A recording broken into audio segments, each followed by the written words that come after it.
In this thought for the week, I want to think about the art of listening. Enjoy.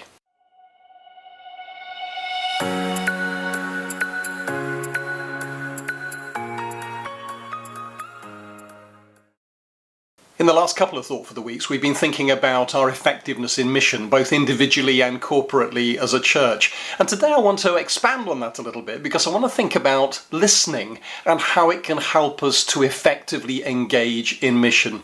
You know, too often in the past, what we've tended to do is we've tended to focus on speaking. We've tended to focus on explaining our position and our beliefs and the gospel in order that people might hear. And yet too often we've not waited to hear where people are and where they're coming from. And it seems to me to be a mistake to not listen before speaking. There's that wonderful verse, isn't there, in James chapter 1 and verse 19 that says that everyone should be quick to listen and slow to speak. Whereas what we've tended to do is to be quick to speak and slow to listen. And it strikes me that actually listening is becoming a lost art. We're so busy formulating our own thoughts and our own thinking that we aren't actually listening to those that we're seeking to communicate with. And that's a mistake where witnessing is concerned.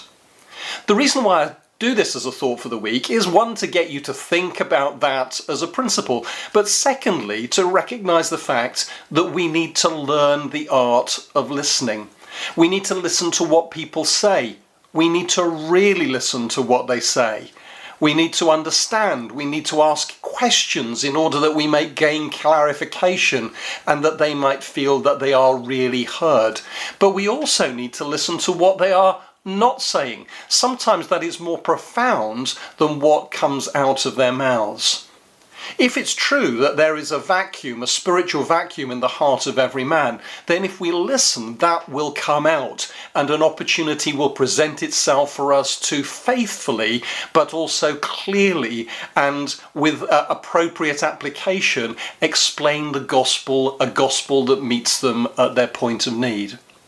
But not only should we listen to the person that we're talking to, we should also have one ear open to listen to the God who speaks.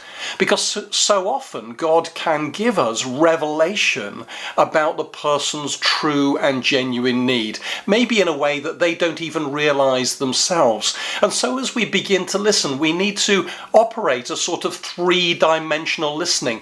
We need to listen to the person we're speaking to. We need to listen to what's going on within us. And we need to listen to the voice of God that wants to speak through us.